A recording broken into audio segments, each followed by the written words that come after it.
こんにちは。行政書士社会保険労務士の小園です。中小企業経営のちょっといい話ということで動画をお送りしております。今回は以前も動画で解説をしましたが、労働安全衛生法における安全衛生の体制について取り上げた中で、今回はさらに衛生管理者にピックアップ、クローズアップをして解説をしていきたいと思います。50人以上の会社では必須となっている衛生管理者についてです。この衛生管理者、近年この重要性、非常に増しております。メンタルヘルスを管理する上で非常に重要な役割を担っておりますので、50人以上の会社は必須、また50人未満の会社でもですね、ぜひ設置をしてほしいと思います。今回の概要ですけれど、まずは精神障害の労災件数が増加をしているという内容についてご紹介をしていきます。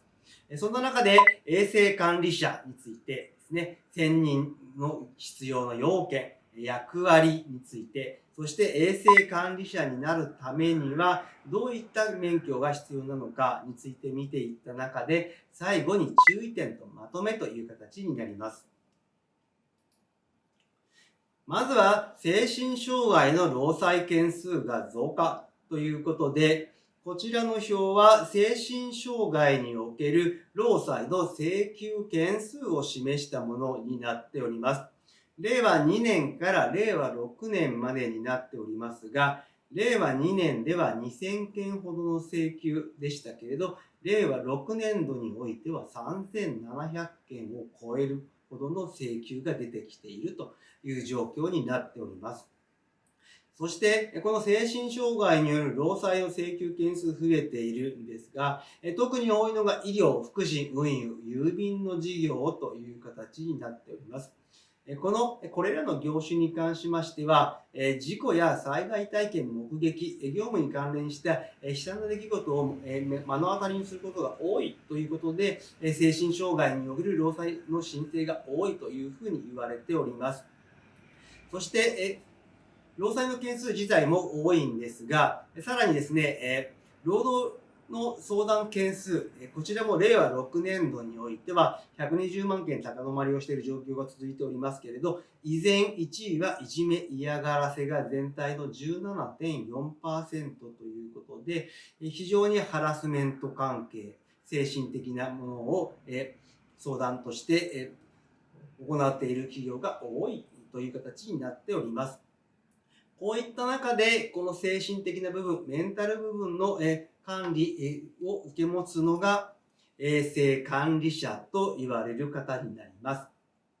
この衛生管理者においては、職場において労働者の健康障害を防止をするため、常時50人以上の労働者を使用する事業者は、その事業上専属の衛生管理者を選任しなければいけないという形になっております。ここのポイントはですね、常時50人以上の労働者を使用する事業者はという形になっておりまして、事業所ごとで50人を超える場合というのが原則になってきますが、派遣事業者においては、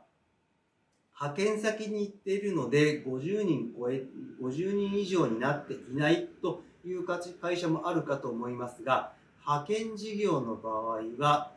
派遣先に行っている派遣労働者もカウントの対象になります。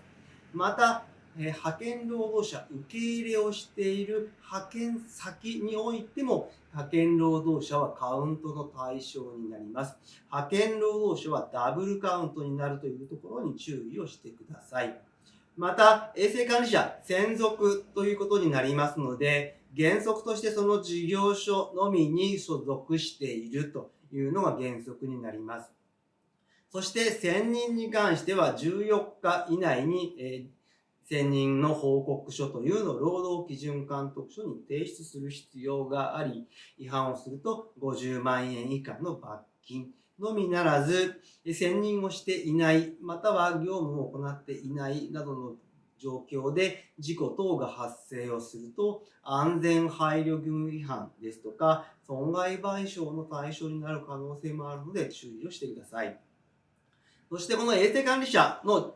注意点、ポイントですけれど、労働者の人数で1000人数が異なってきます。50人以上では1人ですけれど、200人を超えると2名といった形で、事業上の規模に応じて1000人の人数が変わってきます。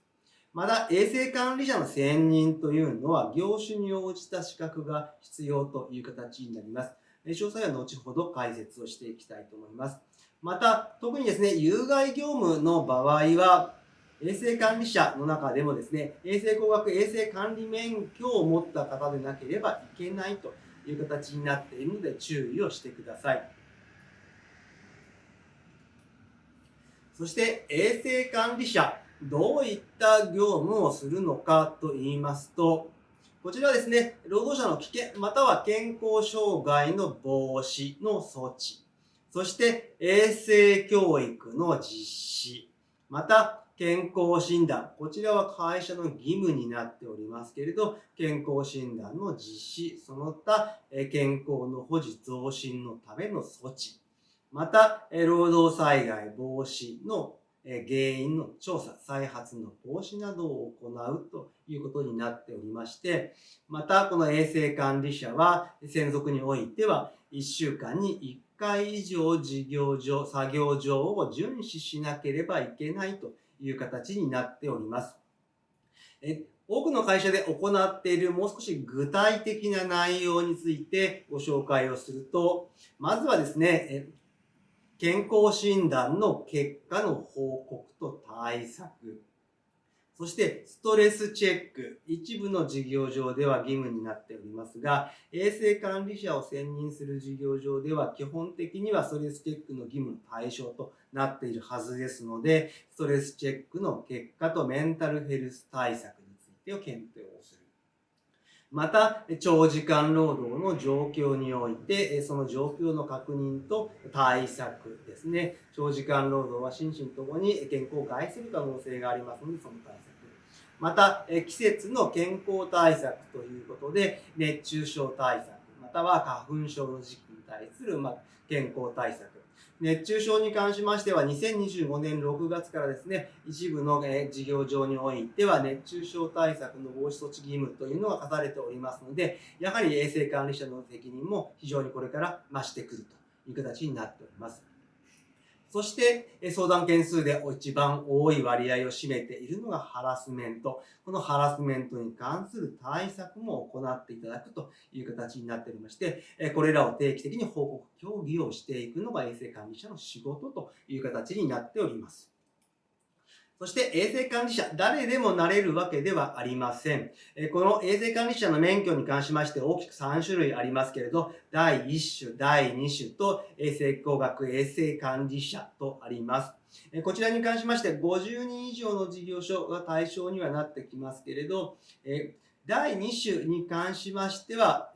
特定の業種以外の部分ではできますが、特定の業種、農林水産だとか、医療、清掃業、機械修理などにおいては2種の衛生管理者では対応ができませんので、その場合はですね、第1種もしくは衛生工学衛生管理者でなければいけないという形になりますので、衛生工学衛生管理者もしくは第1種の場合は全ての事業場で衛生管理者になることができますけれど、第2種の場合は一部の事業場でしか衛生管理者としてしかなれないという形になるので注意が必要です。そして最後に注意点とまとめです。ストレスチェックに関しましてはもう全店実施というのは義務化をされております。50人未満の事業所でも施行時期はまだ未定ですけれど、義務化がスタートをしていきます。また熱中症対策につきましても安全衛生規則の改正によって対策防止の義務というのがスタートをしております。またハラスメントに関しましてはですね、依然高水準でパワハラ、そして最近多いのがですね、男性育休の取得率が 40% を超えてきている中、一方でパパ育休の取得への不利益な対応ということで、ハラスメントが非常に増えている、相談が増えているという形になりますので、こういった各種ハラスメントへの対応もしっかり行ってほしいと思います。こういった中で衛生管理者の重要性というのは年々増していると言えるかと思います。衛生管理者は選任義務、罰則を避けるために選任するのではなく、快適な職場環境の形成ですとか、労働者の健康安全を守る上で非常に重要な役割を担っておりますので、ぜひですね、選任、そしてその実効性のある活動、また50人未満の事業所でもですね、必ずしも資格は必要ありませんけれど、そういった担当者を置いて、職場環境の改善に努めてほしいと思います。今日の内容が明日からの経営にちょっとだけ役に立つことを願っております。ご視聴ありがとうございました。それではまた次回。